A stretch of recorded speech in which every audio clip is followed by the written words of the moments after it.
I probably felt the most joy during my chemo experience. Really? Yeah. So much so that I remembered at the beginning of this year, like praying for joy. Like I just felt like I was going through like such a rough season that I was like, I just want the joy that I had. And joy doesn't mean that things are going well. Joy just means like a peace in your heart. And I had like such peace in my heart during chemo. And it was because I took myself out of like the driver's seat. And I was like, this is your plan. Like, Yeah. I'm just going to do whatever it is you want me to do. I'm clearly here to meet people or to be in this situation. And so I did. I tried to like just use that opportunity sitting in there. I was clearly the youngest person sitting in that room. And that's like a mind game. Like to walk into a room with like 70-year-old people. They were probably staring at you who like, were sick. What are you doing here? I know. And I was always like, should I do a cartwheel? Can I do a cartwheel? Is it weird if I do a cartwheel down the hallway? And they're like, don't do a split. They're like, don't do that. I'm like trying to make TikTok dances in there. And I'm like, this lady's like looking at me and she's like all hooked up to her chemo. And I was like, oh my goodness. I have to do it for the gram. Not grams. No. The Instagram, yeah, right? the Instagram. Just want to make sure that you're not talking about the 70, 80-year-old lady getting chemo. No. That was funny. Young Junk! All right. Hey, welcome back to Path to Possible. Today we have a great show. We have Alyssa Kilgore. Very cool. We haven't connected since I think 8th grade was the last time we actually hung out. Yep. Right. And I'm looking forward to hearing your path because now we're 40 and you're what? You're 30, what? I'm 31. Yeah, you're I'm 31. All right. Yeah, 40. no, that's cool. So, you know, it's interesting to see your many hats that you're wearing on Facebook, but I don't really know anything about you. No. And I would love to hear, so what hat are you going to wear first? And, you know, let's just talk about your path to how you got here.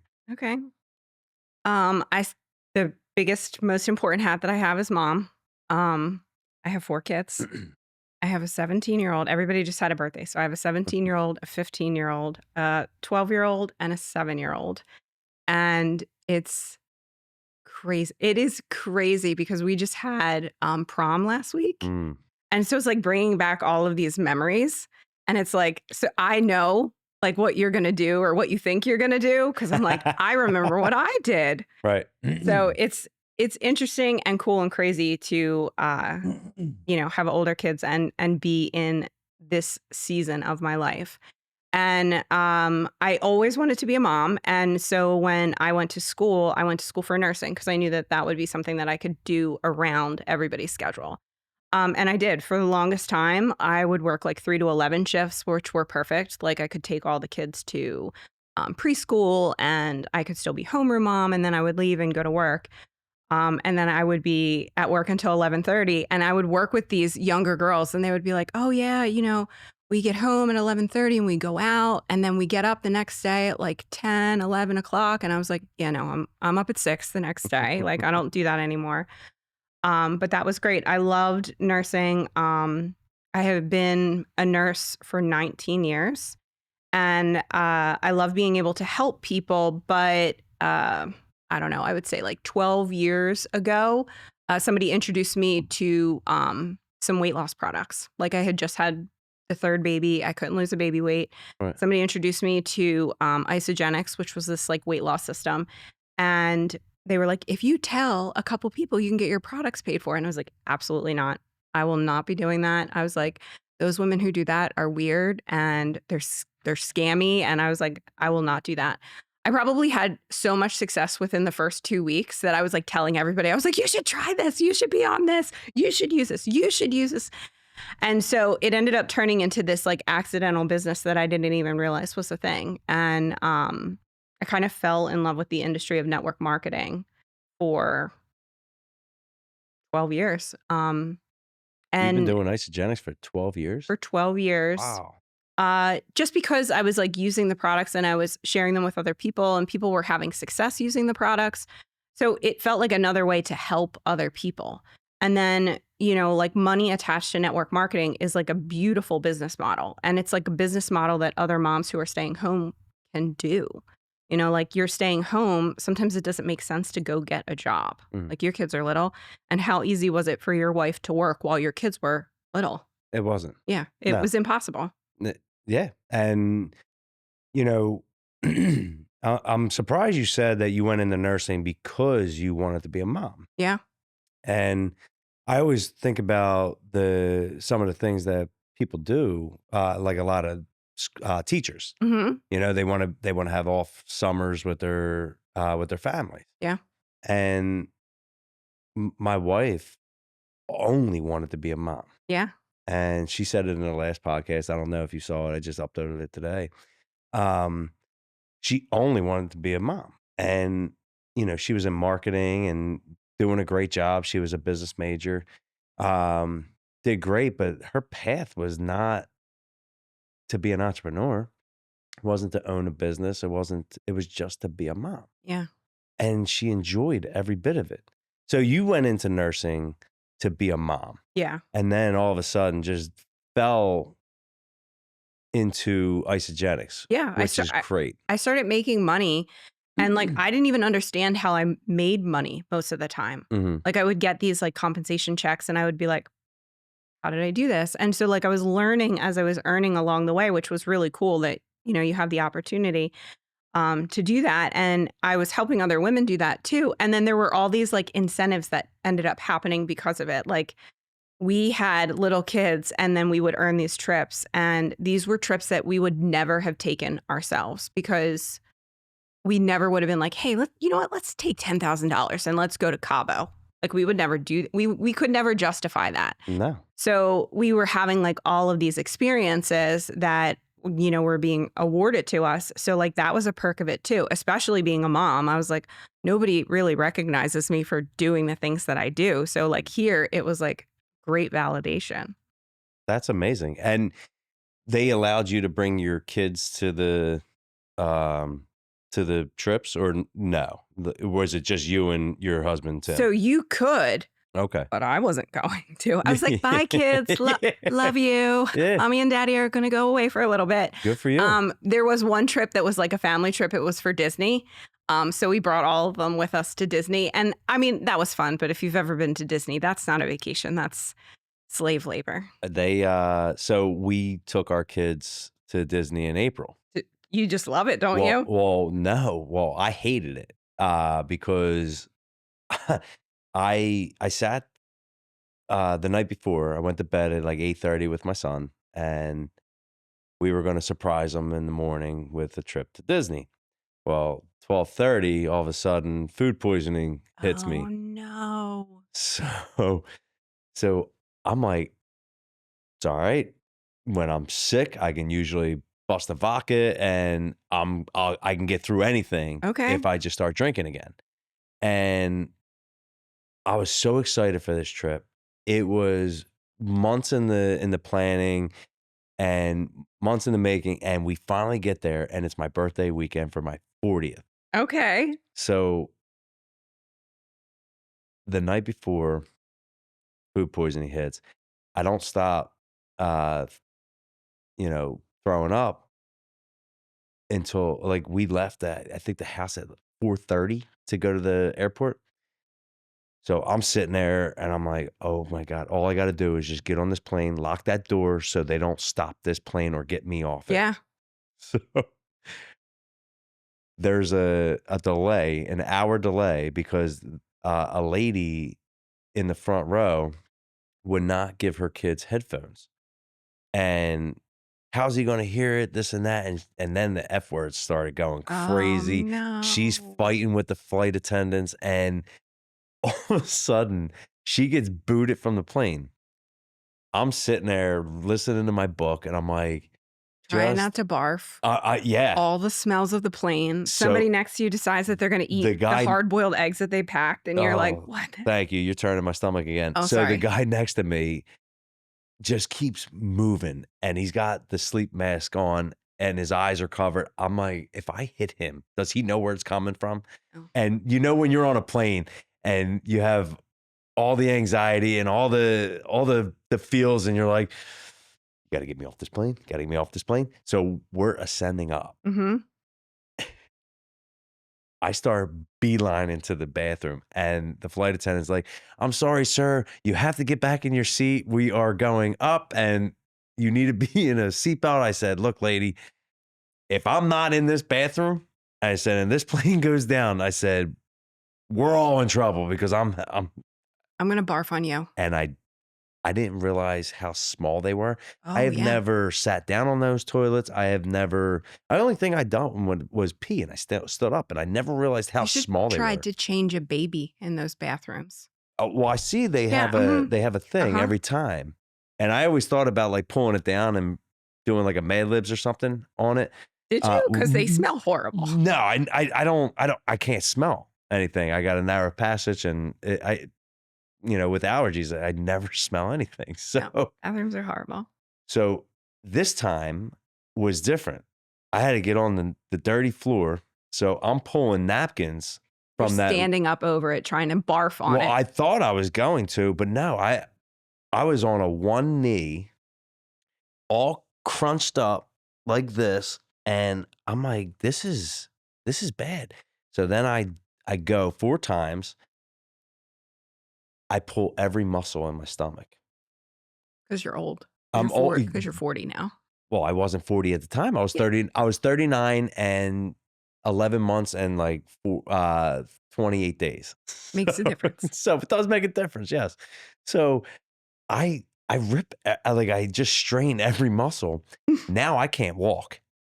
You can't walk 20,000 steps a day in Disney? No. And my wife wanted to get me one of those scooters. And I was like, I am not spending my 40th birthday on a scooter in Disney. On a jazzy scooter. You know, you can't make this up. And unfortunately, I couldn't walk when we were leaving. Well, you know what? Let me go back. So I sit in this hotel room. Awful. Disney hotel rooms they don't have chairs. They have uncomfortable furniture, and they got Murphy beds that come out of the wall. So all you're doing is just hanging your hat and going to bed Yeah. at a Disney resort, and they just want you to get out of our room, Yeah. not sit there and enjoy. So at least the Masters were on that weekend, but I couldn't move. So that Friday, I was like, I'm gonna muscle this up. I'm going to the pool. So I walked down to the pool. I got there like 20 minutes later, and it's only right outside my door. I get there and I asked the lady, I said, "Hey," I was like, "I'm really sorry to ask." I said, "Is this pool heated?" And she goes, "Yeah, yeah, of course." So I get in. It is not heated. It is bitter, ice cold. I think it's like 10:30 in the morning. The kids are all at they're all at Hollywood Studios, which is my favorite. And they're all having a great time. Well, the pool is cold. I mean, ice cold. And I thought I had the rail. No, I started falling, and I fell. I hit my head on Oh, the wall, gosh. and I was like, "That's it. I'm done. Absolutely finished with this trip."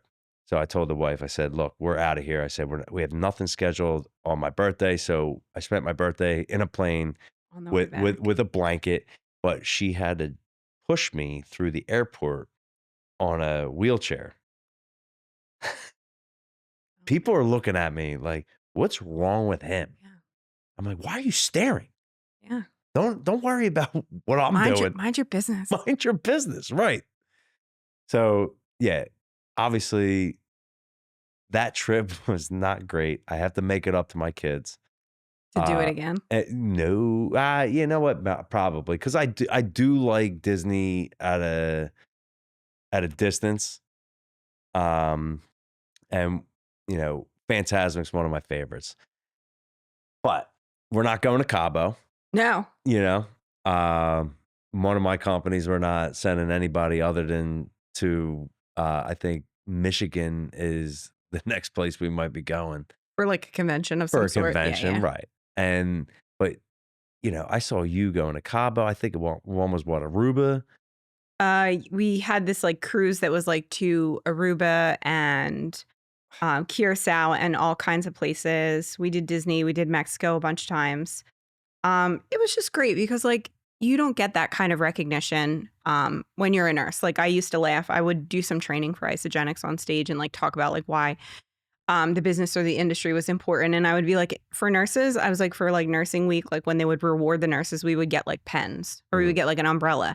I said one year we got these like, I mean, it wasn't like a rape whistle, but it was like a whistle. It was a safety whistle. And they're like, this is for you guys in case you guys have dangerous patients. And I was like, I don't want a dangerous patient or this whistle. So it is just nice. And I didn't know that. Like, I didn't know that there were all kinds of ways to make money outside of like traditional 9 to 5. I still struggle sometimes with my husband, like when I'm finding these different adventures. I still struggle trying to explain to him like that these things exist. I since the isogenics had started to do some affiliate marketing because that's where everything seems to go. And if you follow the world of network marketing, you see all these companies are like slowly closing down. And these companies that have been around for forever, and it's because they're changing their business model because now they no longer have to pay people to build these teams when random average people like you and I want to be affiliates for them. I mean, that's TikTok Shop. I started playing around on there. Oh, awesome. And doing some affiliate marketing. And companies really are interested in hiring a regular person and sending them samples of their products and having them advertise it instead of paying celebrities, I don't know, thousands, millions of dollars so that they can say that, you know, they like a product that they probably don't even use. Right.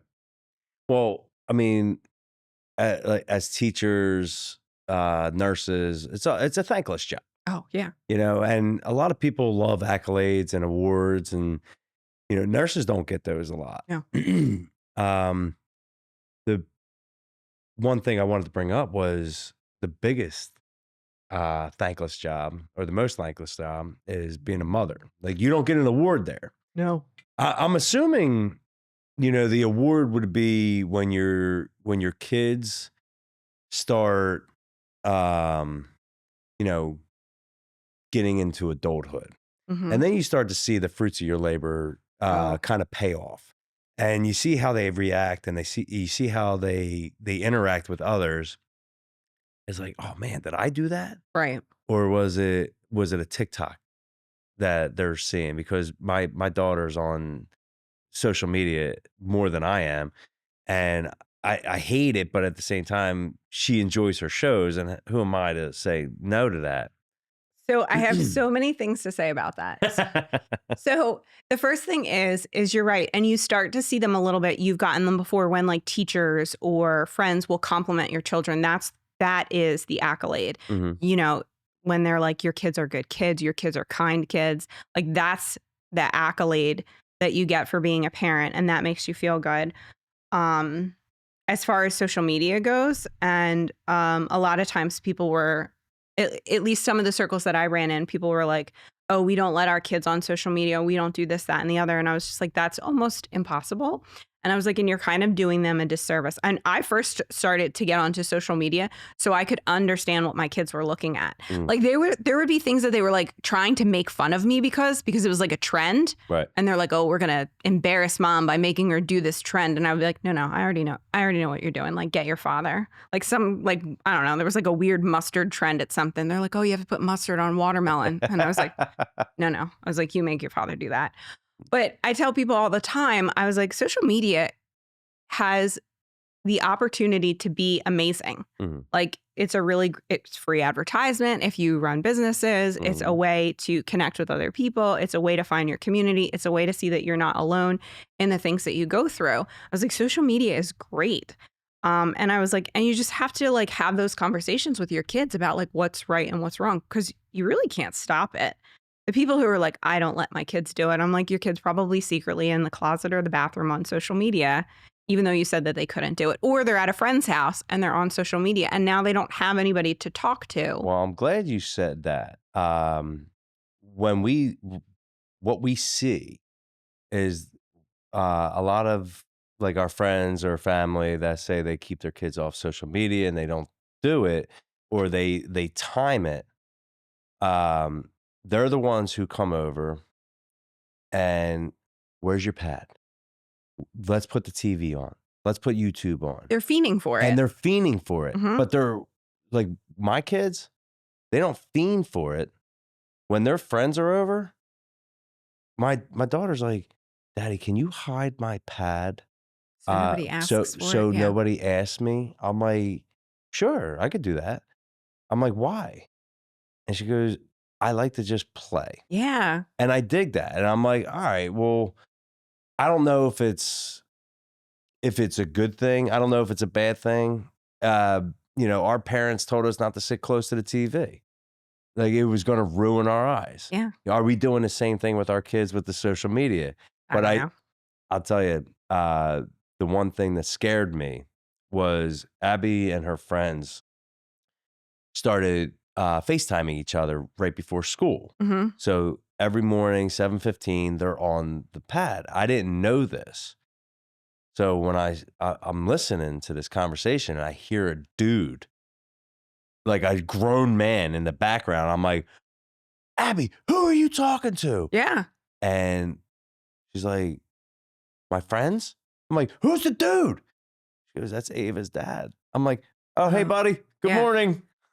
Just want to make sure. Yesterday, Hunter was doing something. He was on his iPad and I heard this like horrible cough. And I was like, Hunter, are you okay? And he was like, it's not me, it's Nikki. And I was like, oh, I think Nikki needs to go see a doctor. Like, doesn't sound great. Sound like croup. Right? I just diagnosed your child. Thank you. You can send me some money. Yes. But yeah, it's hard too. And then they're all on their phones. And then I forget sometimes that other people can hear me. Not that I'm like in my house, like screaming curse words or doing anything, but I'm like, are those parents listening to me? Like you're falling off chairs. Right. Well, yeah. I'm falling off chairs. I'm talking about all kinds of things. I'm like, I don't know. It is weird. And it's not like a free for all in our house, but I definitely think people ask me all the time, like different advice. And I'm always just like, just have open conversations with your kids about the things that you're concerned about. Cause you can't stop it. And as well as I do, is the more that you tell them not to do it, the more they're going to want to do it. So I try not to do it that way. Right. And you know what my wife taught my son? Oh. And He watches Friends. So everybody watches Friends now. And I'm like, and now he did it to the dog. Oh. So he puts the dog's paws together. And I'm like, dude, you don't do this at school, do you? Like, you don't do this to your teacher? And he's like, no. I'm like, you know what it means, right? He's like, F you. I'm like, great. Here we go. I'm like, thanks, Mad. But I mean, I curse like a trucker in front of my kids. But I also want them to understand that people are going to talk like that. Yeah. And they ask me why. I said, because I'm uneducated and I have a bad vocabulary. I don't know how to use big words. So I just use small So I use small curse words, the 4-letter words that get me in trouble a lot. But it's just ignorance. Yeah. And, Abby reads every day. I call her a nerd. And I'm like, you're reading again? I was like, what a dork. And here, get on your iPad. Yeah, get on your pad. Like, what are you doing? And it's just, she understands a joke. Yeah. Well, and that's, yeah. Yeah. And, having fun with them. And then, if it gets out of hand, then we can correct that. Yeah. By explaining to them, hey, there are people who will joke. There are people who will be serious. Yeah. We teach a lot, like, you better be prepared to take it if you can dish it out. Oh, big one. That was like That's a great one. Yeah. Because, I mean, that's important too, because there's still grown-ups who don't understand that. I don't know. Yeah, no, I agree with you. It took, I think, what was I? Probably 28, 29 when I started realizing these things. I had hurt feelings a lot. Yeah, hurt feelings. But Yeah. I could dish it.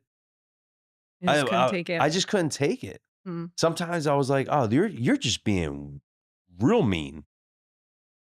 No, they're not. They're dishing just like I'm dishing. But it's also an opportunity too. Like a lot of times I'll have a conversation because my 3 oldest are girls. Mhm. So I'm not there yet with Hunter to have that conversation, but a lot of times too, I try to explain, because now you're in this teenage years where it's like mean girls and mean boys. And it's just like they're not being mean to you necessarily because of anything that you did. Like this is coming from something else. This is coming from either a space of jealousy or somebody's being mean to them in their house. Mm. So we talk about that a lot. Like, too, sometimes I always tell my kids, like, sometimes we have to pray for the people who are being mean to us because they're not being mean for any other reason than there's something really bad going on in their life that they can't figure out how to verbalize except any other way, except kind of being a jerk. Being mean is taught. Yeah. It's a reflection on where you learn it, right? Yeah. And I wholeheartedly believe in that. So Abby came home last week or this, well, I think it was Tuesday, maybe, or Monday. And she's like, a kid on the bus called me ugly, me and my friend Stella. And I'm like, hey, what? She's like, yeah, I'm ready to go. What's his dad's name? yeah, Where's he live? seriously. And I was like, I calmed down and I was like, what do you mean he called you ugly? And she was like, well, the one kid, like the older kids were like, oh, you two are ugly or something like that. And her friend who was in the same grade and his name is AJ and he's a great kid. Theater like, right? He loves the theater, which, man after my own heart. I love theater. So he stands up and he's like, they're not ugly. You're ugly. You shouldn't be saying that. And like blasted this kid. And Abby immediately felt safe. Yeah. And I'm like, you have people in your life that will make you feel safe. And you have a lot of people in your life that will try to push you down. Sure. So you're on what is it? toolstothrive.org. Yeah. So explain your website. What is this? Well, so after I started doing the isogenics and I started looking into the affiliate marketing, I started to take some classes about digital marketing. I'm one of those people that just wants to stay up to date on all of the things that are happening and changing in the world. That's a great picture. Oh, thank you. You're welcome. Stay up on things in the world so that this way I'm in the know, because in the digital space, everything moves really fast. But I also like want my kids to know, and I want to know for them. Like we talk about affiliate marketing all the time, and I'm like, ladies, you guys should be doing this. Like nobody wants to see a 40-year-old woman doing her skincare in her mirror. That's what I'm doing on these TikTok videos. I was like, but you 17-year-old girls, I was like, you guys have all the time in the world to play with all this nonsense and do that. And people are actually being paid very well to do stuff like this. So I took some courses and I learned how to connect some things. And so I just pretty much made a place for all of the things that I created or I'm an affiliate for. I'm an affiliate for a couple of different companies that sell products.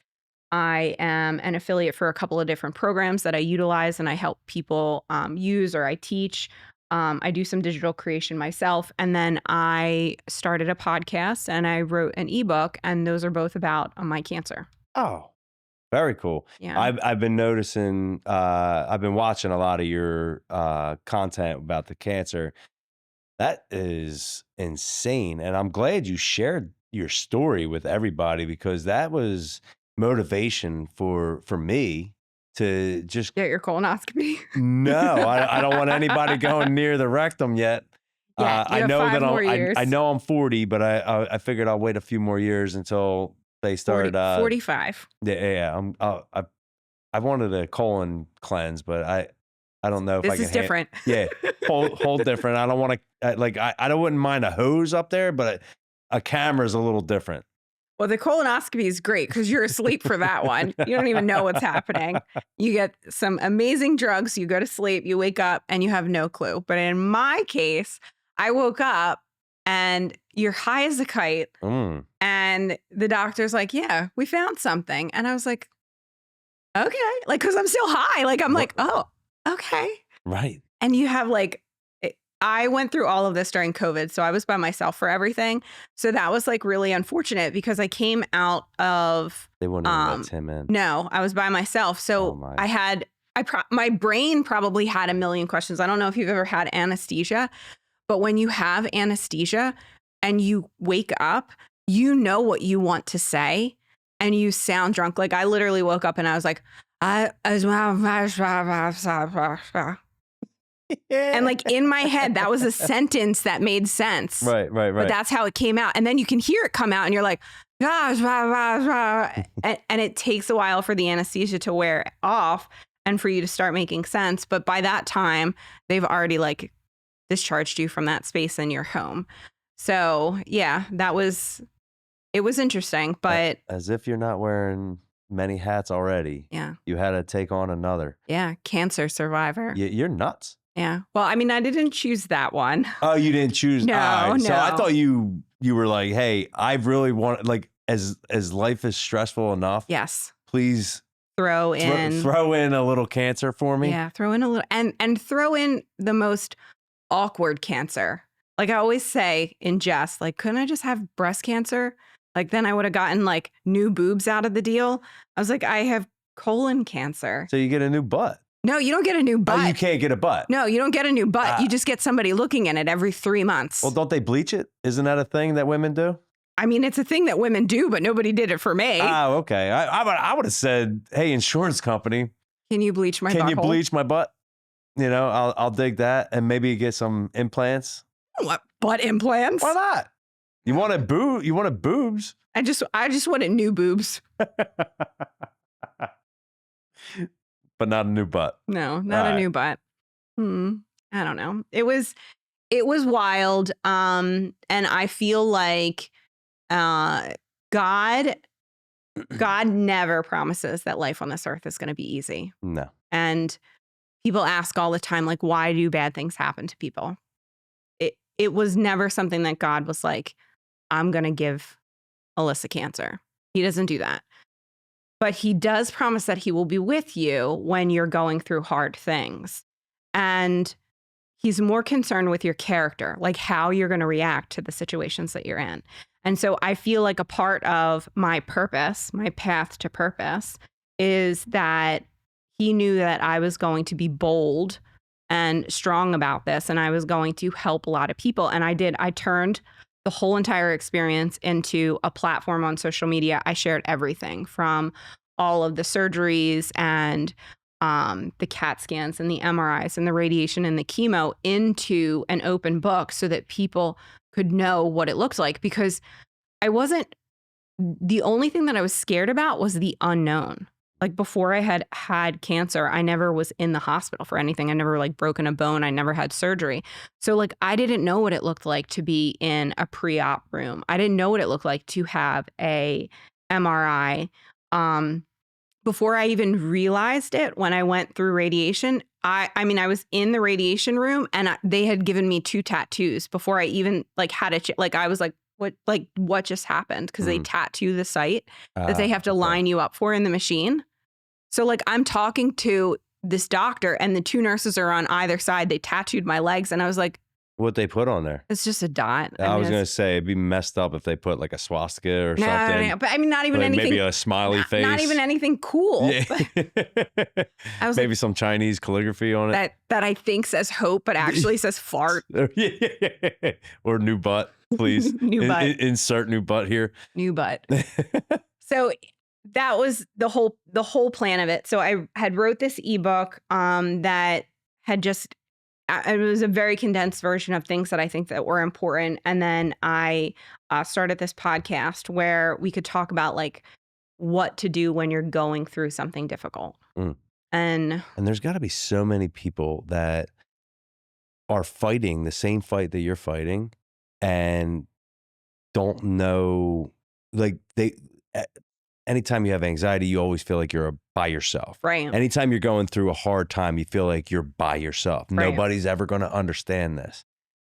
And when you're pushing that out, that's probably helping so many people uh What relate to you and kind of go through like, oh my God, so she opened up and she's doing like she's telling me exactly how I'm going through it. And maybe you push people onto a spiritual path, or maybe you push people into, you know what? Like I told them I wasn't going back. I'm going back. I'm going to get this done. Yeah. And that's a great thing, right? Thank you. And God calls us to tell our testimonies. We're supposed to share the things that we go through so that nobody feels alone. Right. So that was really important to me. And I did have a lot of messages throughout the whole entire time saying, like, thank you for sharing this. I have to go get the colonoscopy. I'm going to go get it That's now. going to feel Or, so good. or even just like, so for colon cancer, apparently it's on the rise in young people. Yeah. Like when I had first gone and started seeing doctors, they're like, we're seeing more and more young people with colon cancer. And of course, I was like, well, why do you think that is? And I mean, I really do. And some of the doctors had agreed with me, think that it's the food and the toxins Of that course, is in everything. all the chemicals that they're putting in our foods Right. are insane. So the whole isogenics thing still was very much in line because it was all of this like healthy nutrition, these healthy supplements. I partnered with another like a wellness company that has like non-toxic cleaning products. I And love it. so all of that stuff is just important to us because we have to kind of take care of ourselves. But they said that colon cancer is on the rise in young people and the symptoms are embarrassing. Like people don't want to talk about, if they're having bleeding in their stool, and they don't want to talk about if they're having trouble going to the bathroom. Like that's embarrassing and uncomfortable for people. So they brush it under the table until it's too late. Right. And so there were a lot of people who were like, thank you, or would just ask questions. I got a lot of random questions. And like, thankfully, I am just kind of like a cool lady like that. Like I would get random messages on Facebook from people I barely knew. And they're like, can I talk to you about my poop? And I was like, yeah. Oh, Yeah. tell me, what do you want to tell me? Right. And call it a So- BM because I don't want to talk about. Well, I'm a nurse, so it didn't bother me. It doesn't bother you. Never bothers Yeah, me. see, that's why I couldn't be a nurse. Pee, poopy, and puke, I couldn't do. I can't wipe anybody. I could I still do this to the day with my kids when they need to get But that's why wiped. God made the women have the babies. That's not right. The men. Yeah. I mean, Because you guys are big babies. no doubt, and I will never disagree with you on that one. One of the best parts, I love how you're talking about God here. One of the best parts that I love, or best lines that I heard was, God breaks you Mm, to get you stronger for the next part of what's coming up in life. yeah. And that hit home to me. And I'm like, because when I started, the Navy Yard, I was loving life. I loved everything that I was doing. I always wanted to be a business owner. I always wanted to be an entrepreneur. I always wanted to get into something that that I enjoyed. And then I started, I worked my way up. I was a supervisor of like 20 some people and three sites. And it was cool. It was like, you're doing really well. You're making it, you're working hard, but it never felt like satisfaction to me. Okay. Then I bought the business in 2022, me and my wife. And God broke me Mm. numerous times over the last 3 years. And then me and my wife decided to just add more stress because we really love just loading up. So we bought a bakery bakery cafe in 2023. So it was just a year and 5 months later that we bought another business. Then in 2024, I think the universe's way or God's way was like, yo, you're done working at the Navy Yard. And I asked my wife, I'm like, I don't know what's going on. I was like, something bad is happening here. And I'm having a fight with the commander. You don't pick a fight with the commander. And it kind of was like poke me, poke him, he poked me, and it went back and forth. And this is my first offense 12 years I was at the Navy Yard, Hmm. was doing great. And I got pushed out. But I also think it was God's way or the universe's way of saying, hey, your path is not here anymore. You did what you could. You brought a lot of people, like I brought a lot of people in, I brought a lot of people up, and I still love these people to this day. But now your time is done. So, when you went through this, obviously you didn't ask for it. It's not, But you know what I did? I didn't ask for this, but God gives you what you need. You just don't realize it, especially if you're not like in the word and you're not listening to his voice. You know what I was doing that I shouldn't have been doing was I was trying to control everything. Just I like a mother would. Oh yeah, I feel like when you said mother, like I was like, yeah. Yeah. I was controlling and I wanted everything to be the way I wanted it to be. Mm, And God was like, that's not how this works. right.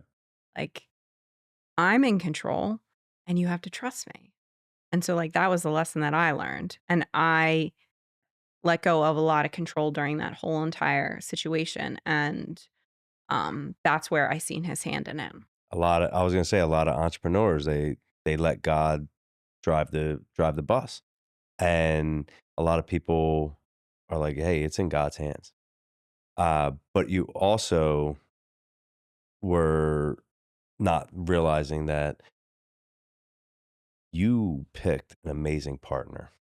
Oh, thank you. Without a partner like that, and without having somebody to, you know, pick up your 50% or pick up your 80% or pick up your 20% or even pick up your 1% that you're not able to do that day. Yeah. Tim, I see, what he did on social media as well. And hey, big fan. Haven't seen you guys in, years. I mean, what was it? I mean, it was probably like 18 years in the last time we talked. Yeah. Um, and seeing these things reminds me of what I'm having with my wife. Yeah. Like, it's a great partnership. I don't go to church anymore. I don't believe in the Catholic Church. I don't like the fact that they use um, money to pay for priests who had intercourse or had any kind of relations with a kid. I don't like that. And I don't like the fact that, they don't really help the community. It's like, hey, well, we teach the scriptures and you know, You're well, you're in the wrong church. I understand that. I understand that. And my wife she has an amazing church. She's Russian Orthodox and St. Herman's of Alaska. I got along with more of these people than I did with my own following. Yeah. And I sit there and I'm like, oh, I praise that. And then I see Grant Novak. Mhm. He's my neighbor. Yeah. And I is he a pastor yet or Yeah. Grant's a pastor. okay, yeah. He's our worship And pastor. his father His is his father's our lead pastor, that's right. and I grew up Catholic too. Yeah. So, like, my mom would drag me to church every Sunday, stand up, sit down, kneel, all that stuff. Mm-hmm. Never listened to anything that was said. Never really knew anybody at the church, like apart from like, hey, how you doing? People that you would see. You'd see most of them on Christmas and Easter, and Mm-hmm. and then it was nothing. There was like nothing else there, just Sundays at church. And I did the same thing when I got married. We got married in that church. We baptized three of our kids there. We never baptized Hunter In life or at St. oh, Francis. okay. 'Cause that was what you were supposed to do. You have a baby, Yes. you put the new baby in the water and all that stuff. And after COVID, all the churches closed down. And so we had nowhere to go. Mm, And I was struggling being at home with the kids full time because I was homeschooling everybody. right. And that was a lot. And so like a friend of mine from Life Church was like, you should come to our church. She's like, we opened up our children's ministry. She's like, just come just to give yourself a break. She's like, put the kids down in children's ministry. She's like, drink coffee while you listen to the message on Sunday. And I was like, you guys drink coffee during church? I was like, you could never do that at Catholic church. Like, that would be so weird. So I came with my coffee. I sat down. I understood the message. It wasn't this like, first reading, second reading. Like I understood the message, and then there was actually like a life lesson attached to Mm, this scripture that's thousands of years old. But what sold me on it was the kids were like, "Can we go back? mm. Like we like that. That was Right. a lot of fun." And downstairs, all of the kids Fun. have well they're all like separated by their own grades. Yeah. So they're doing these crafts and these games and Sunday everything school. is Right. on their level. Yeah. And they came after church and they're like telling me about, Joseph, or they're telling me about Ruth, or they're telling me Bible stories. And I was like, we just did CCD every Tuesday night for however many years, and you guys knew nothing. Mm. And you go to church on Sunday here, and you guys are learning the Bible. So, I mean, that was kind of it. It solidified where we were. But when you're with a good church, a lot of people have church hurt. There's a lot of things that happen when you're at a church because church is still run by man. Mm. And so then that's where the problem comes in. So when you come to a church, and hopefully your wife's church is like this too, there is community and people. Like we have Bibles. Wait, you're going to laugh. I run a Bible study on Monday nights. Never in a million years.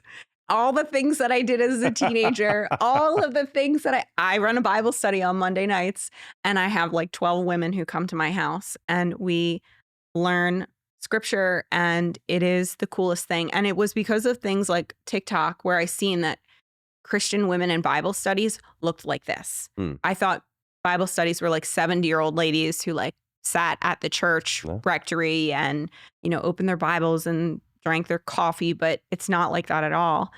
And so, I mean, I hope that you go with your wife if you like her church, but I hope that you find a place because it's,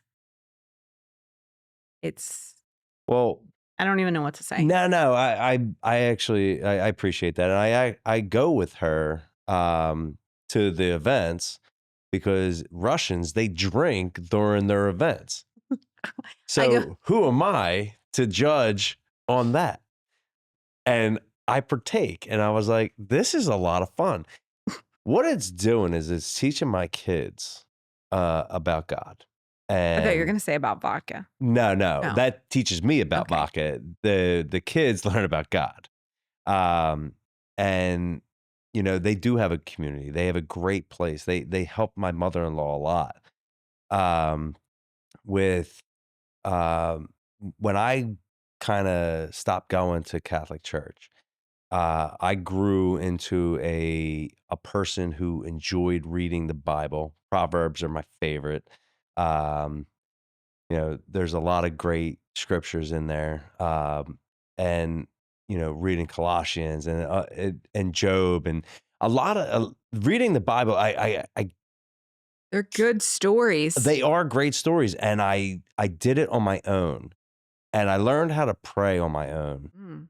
The only thing I do miss is the homily. Well, homilies are always my favorite because it's a different interpretation, like something that one of the priests read and did a homily afterward and interpreted the scripture he just read. I'm like, man, I didn't even see it like that. So I'm assuming your Bible study is the same way. Yes. And like, you're going to laugh. So I go to the gym a few times a week. Mm. And I don't know about you, but every time I go to the gym, I'm always curious what people are listening to. You got like all these like men like lifting weights, and I'm always like, Yeah. oh, I wonder what they're listening to. Megadeth. Yeah, probably. And I listen to a sermon. Do you? Yeah. And Tim. That gets you pumping? Yeah. Well, yeah, because I get pumped for God. But his name is Rick Warren. He wrote The Purpose-Driven Life. And when he breaks down things, you are like, oh my goodness. Like you are just like, wow. Like it is wild because we read the Bible and it's words, but there's so much more than words. I'm listening to this audiobook right now that was talking about, how God created your heart, and your heart has 4 chambers. And they're actually, when he created Eden, which the Garden of Eden is this paradise, he said that, and if anybody's like listening to this is like a biblical scholar, like don't get mad if I like mess this up, but it said that 4 rivers flowed in and out of the center of the garden, which there's 4 chambers that run throughout your heart that Mm. run out through the rest of the body. Like God was so meticulous about how he created even just our body, that there when you read about things, you could take it to so many deeper levels. And we have these really great Bible studies that we read, that we get into, and we just learn more about like the scripture. It's not I was just gonna words. say it's everybody's interpretation of how they're reading it, right? Yeah. And then you're sitting there like, oh, I never thought of it like that. I never read it that way. And I'll read a book and I'll talk to somebody about it, and they're like, I didn't really catch that from that. I'm like, oh, all right. What did you catch? Because I read it this way. Yeah. And that's what I love about books. And I have a third grade reading level, and I really stink at it. And audiobooks help me Yeah. read. And it's better than putting on the radio Oh yeah. in the truck. And when when I was going down to the Navy Yard, one of the best parts was I would read my book in the morning. Yeah. I would read my book on the way home. And that was my decompression, and that was like my kind of pump up. So I would have 2 books at the same time. Something that would pump me up to go in, and something to calm me down when I got home. Yeah. Um, there's a book I read by Matthew McConaughey called Green Lights. One of my favorites. Really? Yeah. Does he read it? He does. And listening to somebody that, is the voice of Buster Moon on the movie Sing, Yeah. that's all I listen to now. You're so old now. I You know. referenced him as Buster Moon. Buster Moon, right. He's nobody. I have little kids. He's nobody else. And, we still watch Sing. We watch all the animated movies. Me and my son, we watch a movie every night before we go to bed. It's kind of like our relaxed time. And I'm trying to get him to watch baseball movies like Sandlot. Yeah. We just did that one. We did sh- Angels in the Outfield. That was a Yes. cute one. They were so cute. It- Rookie of the Year. Rookie of the Year, Angels in the Outfield. He loves them all, but he hates the one that I love, Which one? Little Big League. Little Big League. So Little Big League is a 12-year-old kid. His grandfather passes away, but it leaves him the Minnesota Twins. He's a business owner. Oh, And I get it and now. he Why makes you like it? himself the general manager of the team and knows everything about the sport. He's very good at it, but he's still just a kid. My son hates this movie. I'm like, why? That's not Is it because I love it? Yes. Well, yes, that's kids. They like all the things that you hate, and they hate all the things that you like. 100%. Right. So the path that you were on Mhm. doesn't sound like you were on your path to God or going No. to this. Like, so your path to possible came um, from enlightened spiritual aspect, or do you think your path was caused by kids?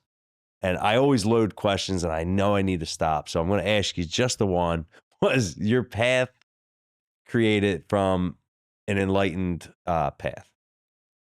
I just noticed your socks, which are super cute. Oh, thank you. Boxes. Boxes. Yeah. I Box and socks. I th- I think that my path, I think all of our paths are already planned out. Mm. And I think that it's when you have a relationship with God, then you are aware of what it is that he's doing. So he kind of Um, nudges you in a different direction. Yeah, like And if you're I not going to listen, I'm going to give you butt cancer. yeah. I'm gonna give you butt cancer. And then we- and then you'll listen. And then we hope you'll listen. I think that it was already put there, and then I think that we forget that our timing is different than God's timing, and that kind of similar to your story, like when you said that he has to break you, like that wasn't his plan for you. Like sometimes we have to go through hard things because he's got something better planned for us. That's right. And so I honestly feel like that was the case here. Like I had to go through some hard things because right now it feels like the plan is to just continue to share about my cancer journey and bring awareness to it and help other people whether it's with like questions or advice or just to be motivation or support. But I wouldn't have been able to do that if I didn't have this experience. And they say a lot of times God uses um, your pain for his purpose. Mm. So yeah, I think everything that I have done has prepared me for it. Like, I think about how interesting it would have been to go through that without being a nurse. A lot of the things that happened after I had cancer, and this is this weird world that we live in, and I still work as a nurse, so I can speak to this completely, is we live in this weird world now where either we don't have enough medical staff to take care of the amount of sick people that we have. Like when I was going through chemo, well, first of all, I wore an ostomy bag for a year.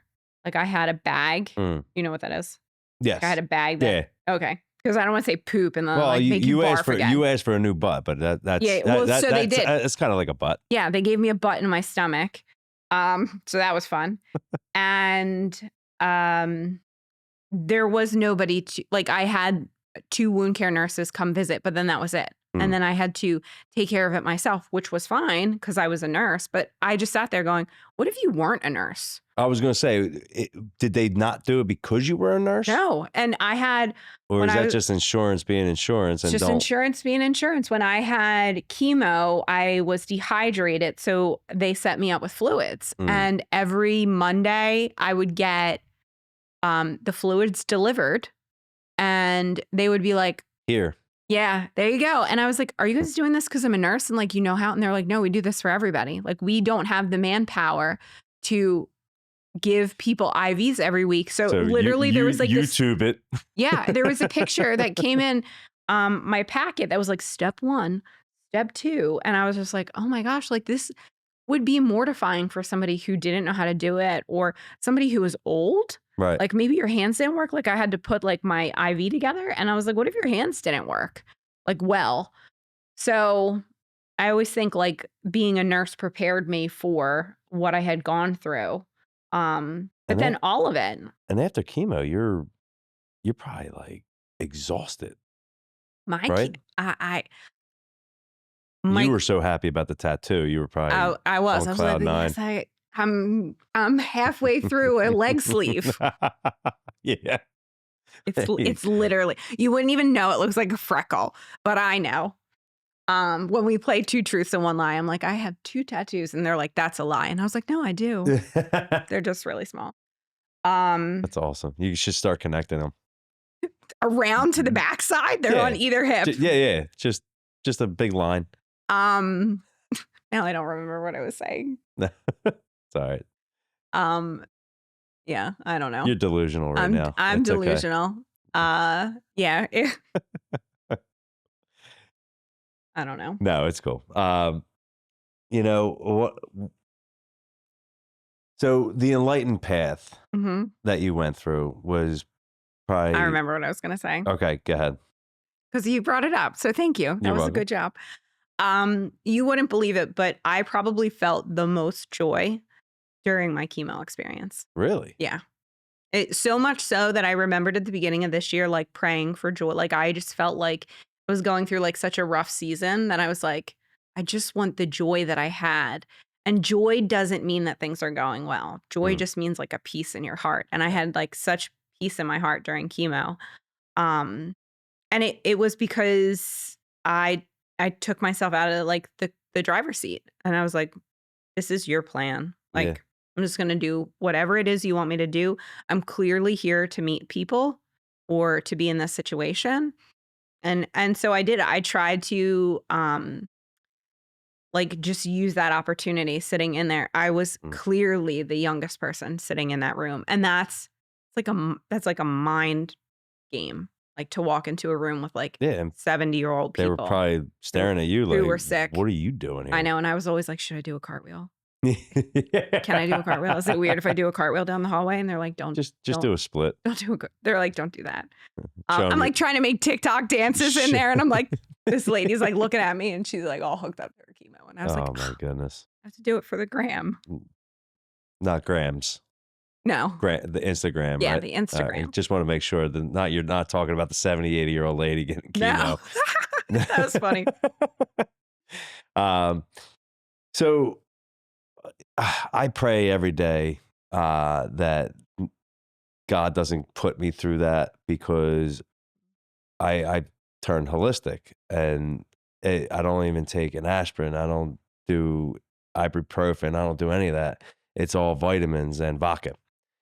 So anything that comes up, I'm scared, because I'm like, man, when push comes to shove, am I gonna buckle and go in and let the hospital work whatever they have to?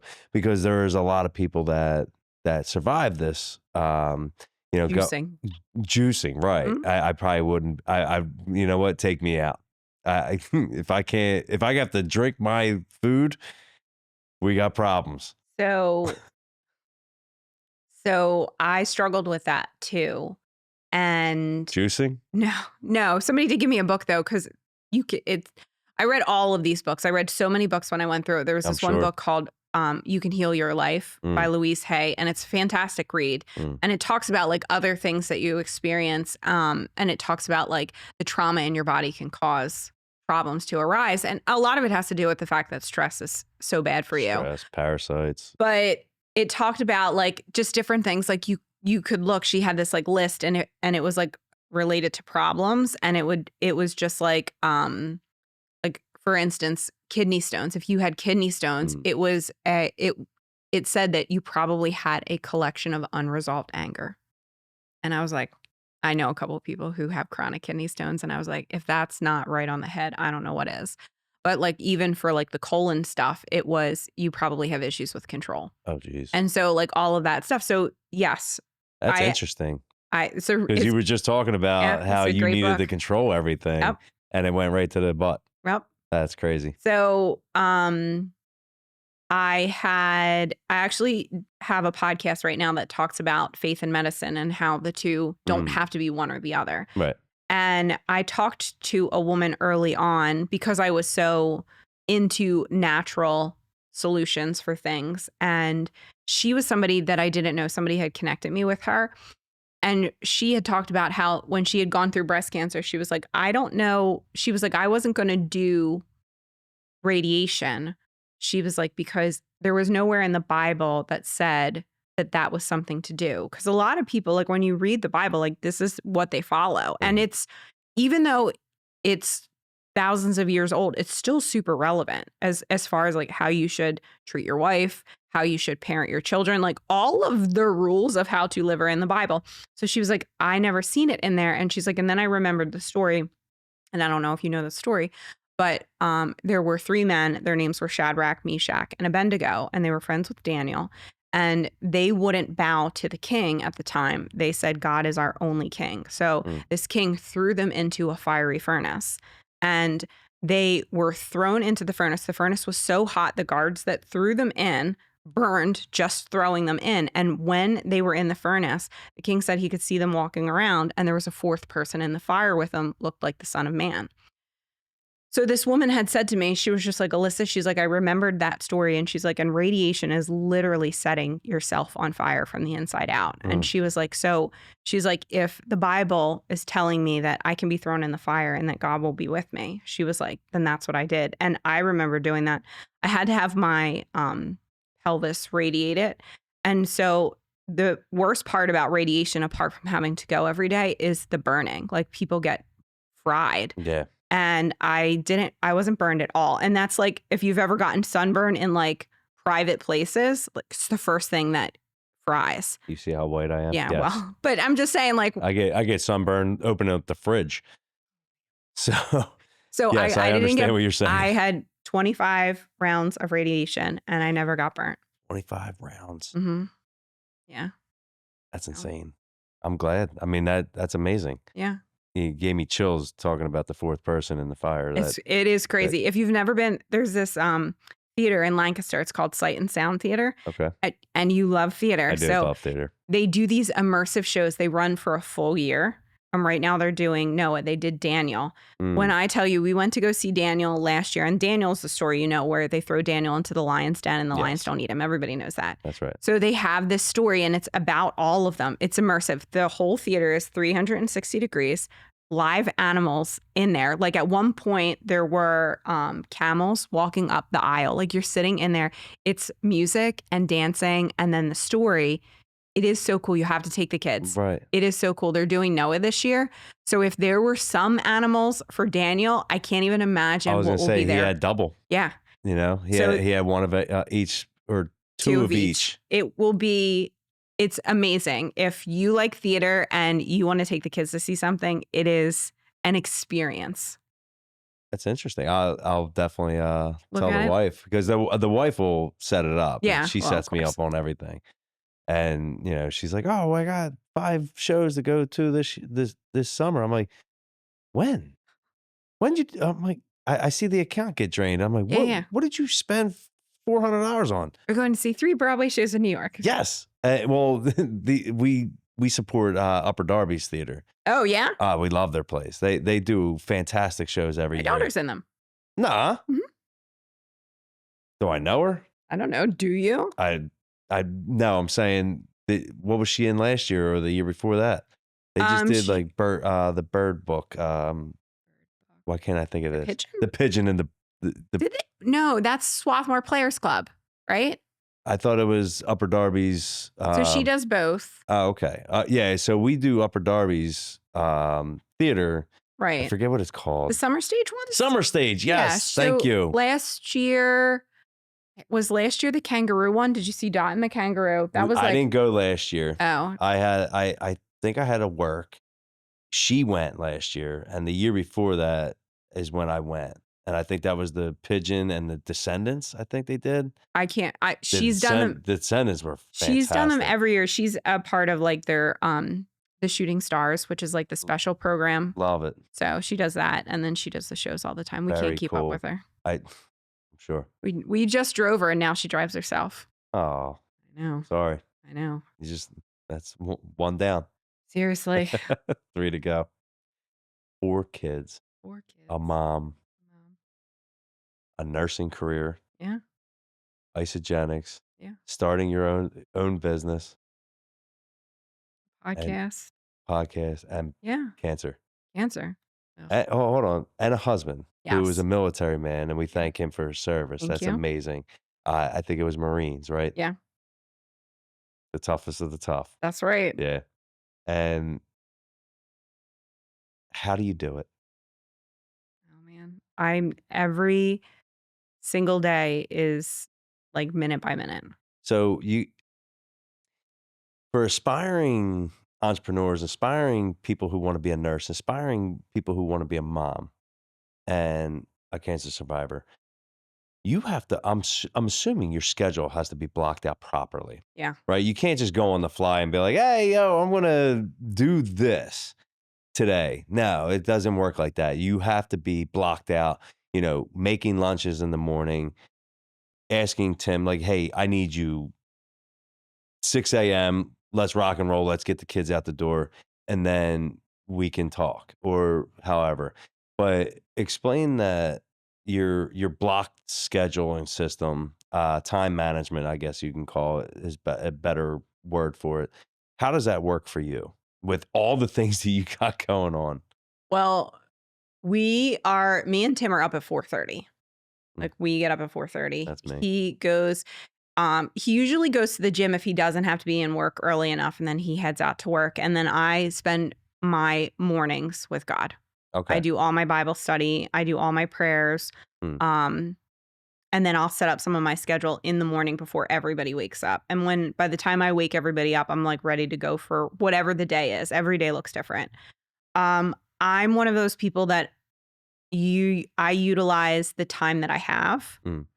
So like I will listen to audiobooks in the car when I'm driving around, and they're usually relevant to they're most of the time they're mindset books. Like you're never going to catch me like listening to like a Colleen Hoover book, which is like the popular girl author that like all the ladies read right now. Like okay. So it's like fiction. Right. Like nothing against it, but I'm always going to listen to something that is like mindset or business. Right.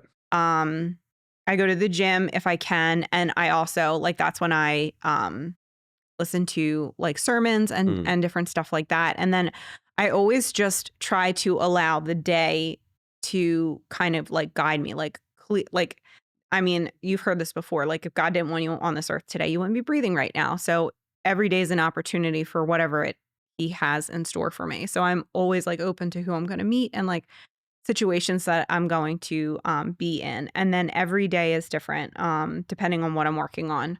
Mm. So like some days I'm working on like recording content and podcasts, and some days I am working on like our digital marketing business. And So do you have it mapped out for the yeah, week I or? I usually map it out based upon like if I'm still working some nursing shifts, I might map it out around there. I don't really watch TV. Like Oh, you're okay. not gonna see me like sitting down at the end of the night like watching 2 to 4 hours of anything. If I do watch something, it's like 4 years old and everybody's like I was watching something the other day for Memorial Day weekend and I was like, "Oh, Nina, did you see this new movie?" And she's like, "Mom, that's 9 years old." And I was like, "Oh, it looked new to me." Yeah. I don't know. Um, It's also a good thing though when, a lot of people are like, "Man, I wish I could watch that again." watch what again? I don't even wanna watch it the first time. No, I'm saying when you see something new Oh, and, you read something new, you're like, "Man, I wish I didn't read that yet. I wish I would've, saved that for another day." yeah. Um, no, I completely understand. So I'm a TV person What's and good right now? and what's that? What's good right now? I, old stuff. Okay. So uh, if I just need noise in Yeah. the background. If I'm not reading my book or if I got something on my mind, I just need like a background noise. I don't pay attention to a lot of things. Mhm. Um, I used to study with classical music because there was no words, Yeah, but I just needed noise. right. And I can't have dead silence because then my brain will start going, oh, then I got to do this, I got to do that, I got to do this, and no, no, no, no, man, stay on task, stay focused. And sometimes it's music, sometimes it's a book, sometimes it's a mindset, sometimes it's enlighten. My brother, I think he was the one who taught me the three E's, um, in exercise, enlighten, and educate. Mhm. Those are the three things you should be doing every morning. Yeah, Um, so which is great. So I enlighten, but I do it on my own way. yeah, You're definitely doing scriptures. You're doing this. Me, I like to maybe read a passage and then try to think of how many ways can I interpret this? yeah, How many different things can I take from this? yeah. Uh, did that help? All right, read another one. Mm. If it didn't help, all right, go to a different book Yeah, and see if I could do it that way. yeah, Um, I try to exercise, and it's tough. Um, and you're pushing yourself through these things. What helps us get to the next level? And sometimes I'm so out of touch with myself, and like, all right, how do I get back on track? yeah. And getting back on track is one of the hardest things because obviously, you're saying you'll let the day take take over. Me, if I let the day take over, I'm like, oh man, that was a bad day. And I got things done, and we always feel like it's a failed day. And then sometimes it's hard to come back from it. And you have one failed day. All right. Next day is like, then like you can't get motivated again. And when you can't get motivated and you can't jump and you feel like you're failing your family, you feel like you're failing God, you feel like you're failing your business or your workplace or whatever it is, what's the one thing that gets you back on track and how long does that last? Well, let's make something clear. Motivation is non-existent. Okay. We need discipline. I love it. All It's right. there's Now you're talking my language. you can't motivation is a feeling, it's not a habit. Right. So, Right. like, that's not a thing. You have to be disciplined, and so there's, like, daily disciplines that I do, and that's, like, my Bible study. But if you think about it, like, for me and what I believe is that my purpose here on this earth is to be the hands and feet of Jesus. So that's what I need to accomplish. And I'll do it in the way of all of these other things. Mm. You know, like when I say I keep my day open, it's because I'm looking to see like who I can help or who I'm going to bump into or who I'm going to meet. And then I'm going to hopefully be able to encourage or share with them something that I found. Um, I mean, that's how I do it. I just stay disciplined in the things that I know I need to do. Um, and those are like non-negotiable. Like I have to post on social media multiple times a day. That's non-negotiable. Um, and I have to spend some time in the word. That's non-negotiable. And but then sometimes, and I don't know if this is like more of a mom thing, but I have to be fluid. You know, like there's days where I might have everything planned out and then I get a phone call from the nurse and it's like, your kid is sick. And I was like, leave them there. Send them back to class. They'll be Who fine. is this? A wrong number. Wrong number, right? Click. Um, no, so you're saying two words that I've been trying to push hard on myself, and I haven't. I'm gonna tell you right off the bat, I am not good. I, I falter every day. I fail every day, and I try to get better. And discipline and non-negotiables, because after a long day, I do go home and I have a drink, and it helps me kind of unwind when the kids are home, because the kids come home and they're crazy, they're wired, and Yeah. it's like, did I drop them off at school or did I drop them off at Gigi's house Hmm. or their grandmother's house? And they get wired up with sugar and they come home and they're so amped up because they just got done doing a great day. Yeah. And if I didn't have a great day, I'm like, wow, they had a great day. My wife had a great day. I'm the loser of the group. And so I'll have a drink and I'll try to get on their level, and we'll dance and we'll have fun and we'll play games and we'll do this and we'll talk about school. Falling off the tracks, sometimes it's a 3-week condition Yeah. to get back on track. And when you're doing great for 6 months and then fall off and it's 4 weeks and you're like, oh, Yeah. come on. And then you pray more, or you feel like your prayers aren't being answered. And then you Mm. feel like you're going through the muck and you're going back and forth, and you're like, the only question is why? But in philosophy class, there was a professor, I can't remember when, his um, his final in his class was, the question was why? Well, there were students that were filling out booklets and asking for another and giving all this. There was, I think, one student that answered it and said, why not? And left. Yeah. And I they were love there that. for 5 minutes, left, got a A+ in the class. Mm. And it was pretty cool because the answer to why is, well, why not? Why not go through the muck? Why not go through really hard times? And these questions plague me every day because I have no clue. Some days I'm like, man, why didn't you give me the strength? Or why did you give me the weakness to go through this? And why am I, there were days, what was it? There were days last year that, sometimes I think it was like 9 in the morning. I made a drink because I couldn't believe the amount of panic that I had going on. My hands would shake. I would get real vibrant. I would sweat. Like it was just like screaming out of me. And it wasn't like I had a drinking problem. I didn't know what else to do. And I don't take medicine. So I was like, you know what? Let me just have a drink. And it would like, my hands would be like this.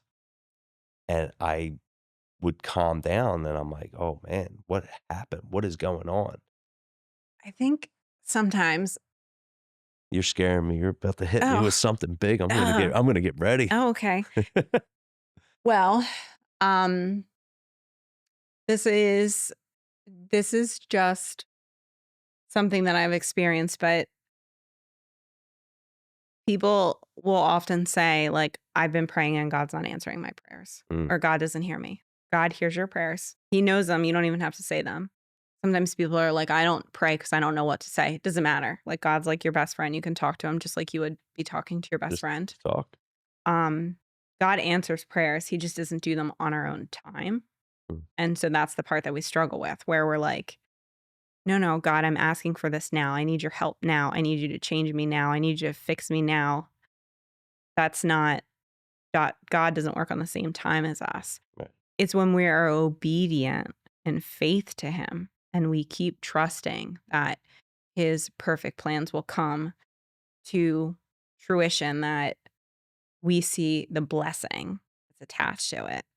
So, I mean, the only thing I can say is to just encourage you not to give up. I mean, I'd love for you for God to answer prayers like instantly. Right. Like, God, cure. I mean, and it took me a really long time because I would say this often, like, God, please heal my cancer. God, please heal my cancer. God, please heal my cancer. And that was my prayer for the longest time. And then finally it changed and it was like, God, please heal my cancer. But if it's not your will, then let me just know that you're with me. Because, like, that's the thing. Not everybody's prayers are answered on this side of the earth. And that's a hard thing for people to understand. That's scary. Mm-hmm. Yeah, that Not, just hits that hits hard. Not on this side of the earth. yeah. Wow.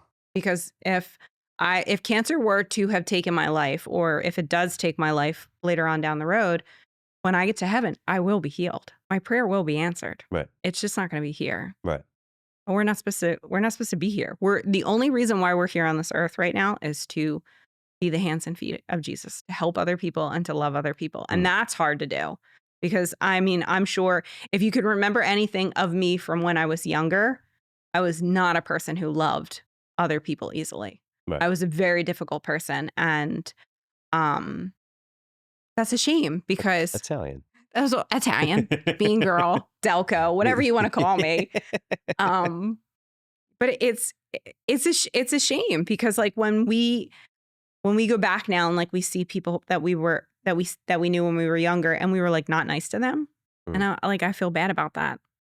Like, I wish I was a better person than I I was. was nice to everybody. Oh, okay. No. I was like, what a way to make me feel bad. Yeah. No, I was mean, but in joking manners. Yeah. Like I wouldn't say I was a bully. Right. I would say that I was just a mean jokester. Yeah. Because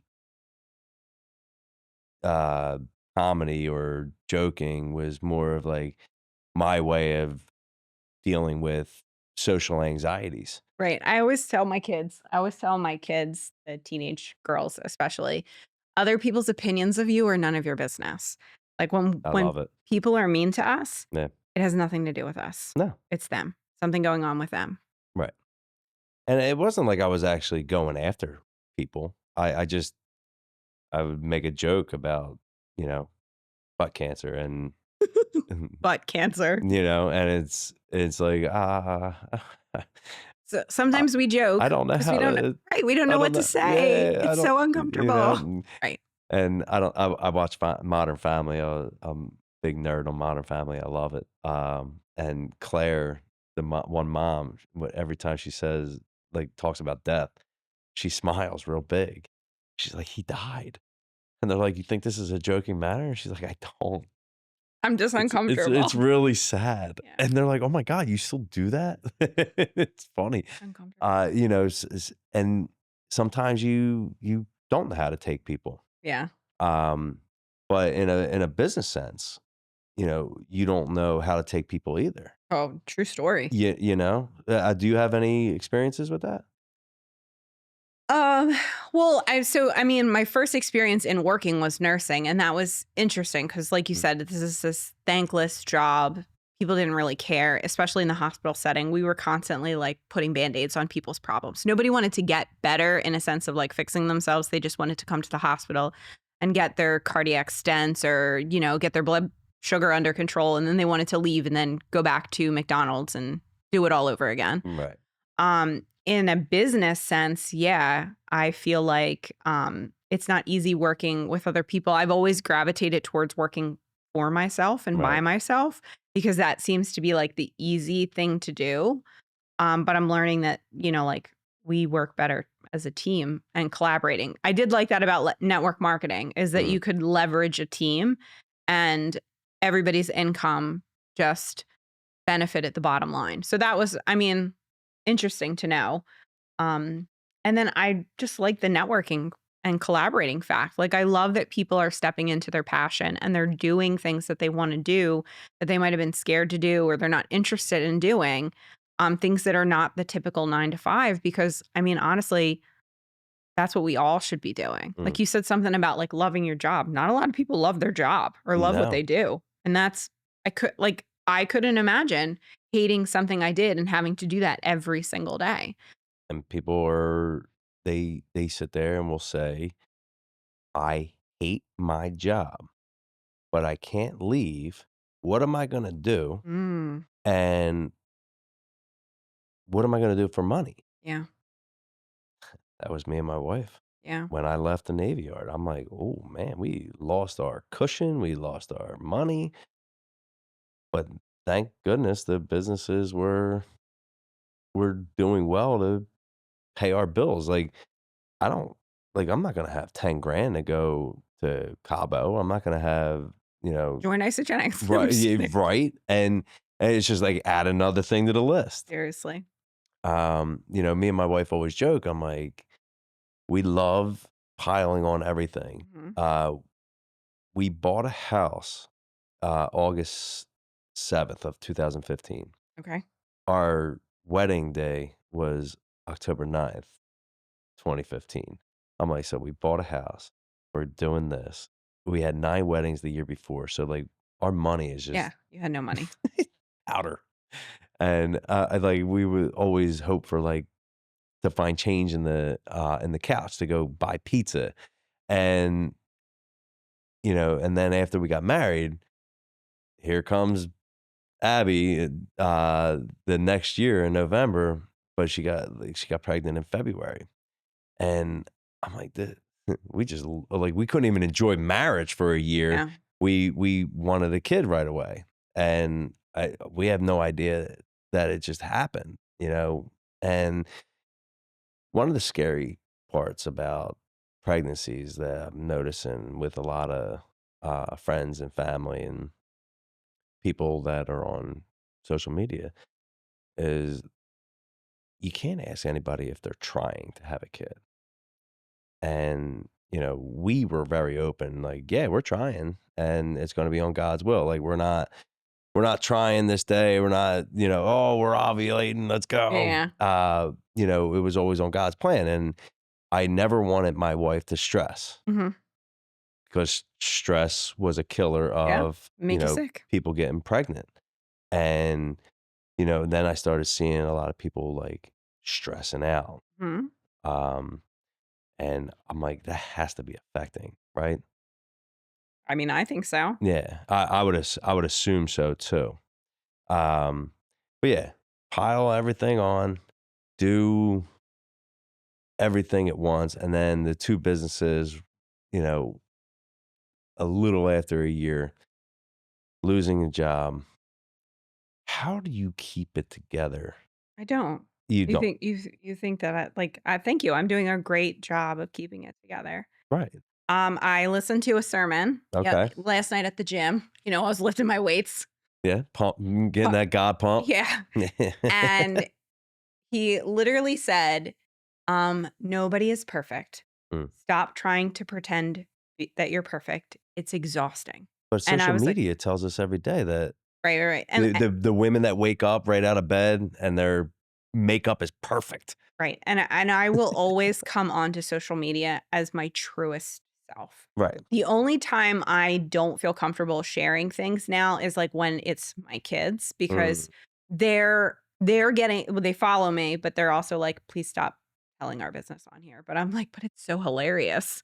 Like you're gonna die. I had to fill out a form for Nina because she'll be a senior next year, and it was, like, for college, and it was like a brag form for them for college that the parents fill out.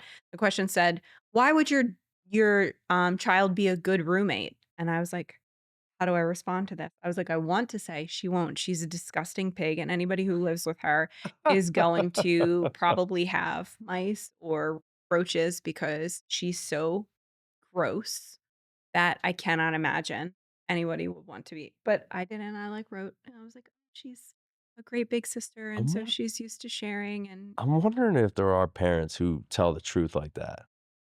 Or now with the AI generated chat TPT, yeah, just like, put it hey, in there. answer this for me. And it's gonna spit out like the perfect answer Yep. that we would never ever say. I don't even know if anybody reads these kinds of things anymore for that reason, but I try to show up as my true self because I don't want anybody to ever think that you have to have it all together or that things have to be perfect. They're not. Mm, I don't think it's easy for most people, and I think that um we have to stop doing that. Like, even in this social selling space, when people are like, "Oh, all you have to do is post this twice a day," or "All you have to do mm, is make this on Canva and you're gonna make 6 figures." That's not true, you're lying to people now. Like, why are right. you doing that? Gets them Like, in the door. yeah, but you know what? It also, I think, depreciates the value of what I've spent years trying to figure out how to do. Like, yeah, anybody could do it if they want to, but it took a lot of work and it took a lot of sacrifice from different things, Right. and people need to understand that. I think, like what you were saying is important. Life is short. You should not spend your time here on this earth doing things that you hate. Right. Like, you should be able to use your gifts and your passions to do other things that can help people by starting a podcast or starting a business or, um, writing a book or selling something online. Like, you should absolutely do that. Yeah, it's going to take a lot of work and it's probably going to um, cost you money or stop you from making as much money if you decide to leave your job. But Right. we've seen people do that before, like they just start driving for Uber on the side while they're building their business. They And make good money. yeah, well, They make like $1,000 a week if they I know want. they do make good That's money. wild. It just makes me laugh though, because like nobody in my house is allowed to Uber Eats. Like, if you want something, you better go to the store and get it yourself. Lazy. Like, you're not calling somebody up to have it delivered to your Uber Eats. No comment.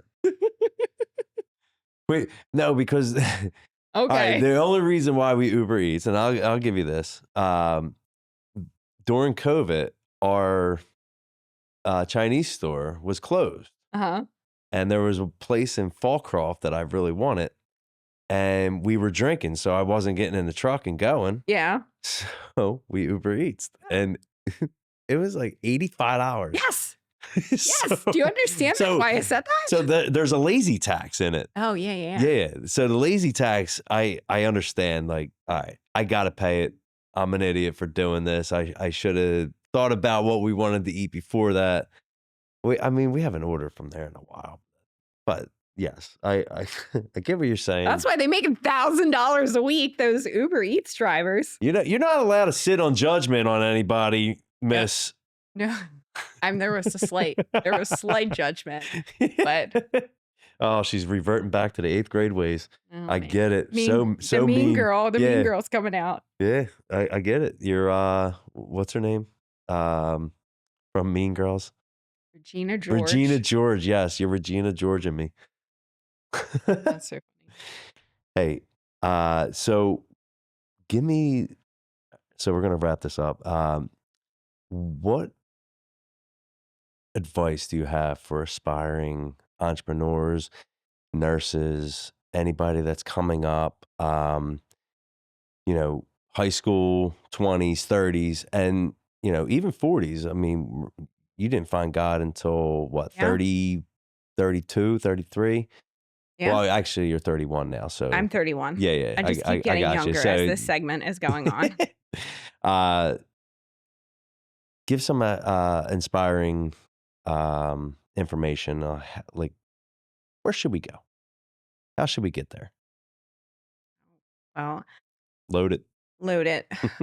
Okay, well, I mean, we should take God along the way, always, Mm, always, just because he wrote this beautiful book that gives us instructions on how to do life in the most wonderful way possible. mhm, So I always, if I'm looking for things too, I have found, and I'm so glad that we were created for such a time as this, that we live in social media and I can pull up my Bible app and I can just search, for scripture about, God's purpose for your life.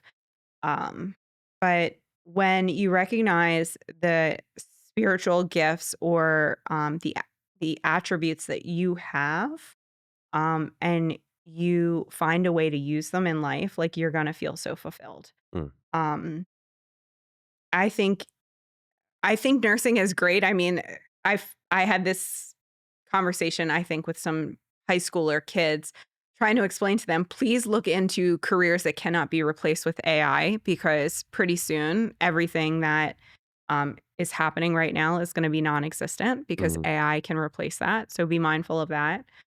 Um, but also don't be afraid to look outside of the box. Like a traditional 9 to 5 job is great. And that's some people love that, but like that's not the end all be all here. Like mm. there's so many amazing and crazy things that we can do now in this world. Don't be afraid um, to just put yourself out there and try it. And then also understand that it doesn't always hit the first time. Right. Like, and you're a baseball player, right? Like, I don't do sports analogies, but like the stats, you have to try more than once. Yes. You can't just do something once and be like, that didn't work. That's not for me. Like Mhm. the consistency and the dedication to what you're doing will pay off. Um, it has to just, you I know, mean, just like working out. yeah, Like, you need more than one repetition. I know. So annoying though. Well, I mean, however, whatever gets you through your sermon, Right. right? Whatever gets me through my sermon.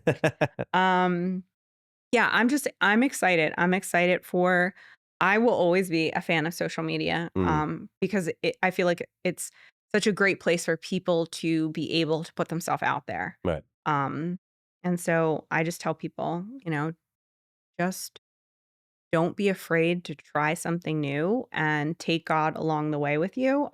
Because if you are walking with God, He will tell you when you're going the direction that you are supposed to be going, and when you're not, you will feel you will feel the feelings of that. Like you will feel like whether it's conviction or uneasiness about what you're doing. That's a God wink. Right. It's amazing. Amazing advice.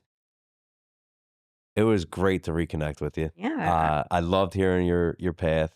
Uh, so how can anybody find you on social media, or social media, your website, if you can? So social media on Facebook, I'm Alyssa Agavino /Kilgore. On Instagram, I'm thrive underscore through underscore the underscore fire. So thrive through the fire with underscores. My podcast can be found on any place that you can find podcasts. It's called Thrive Through the Fire. And you can also check out my website. It's tools to thrive, the number 2.org. And you can see all of the different things that I'm connected with. This is fantastic. All right. Thanks. Thank you so much for Yeah, no coming. problem. Thanks for I having me. appreciate everything. Hey, and we are signing out. Thanks, Dylan. Thank you, Young Junk, for having us here in their amazing studio. Yeah, thanks. And thank you. Young John.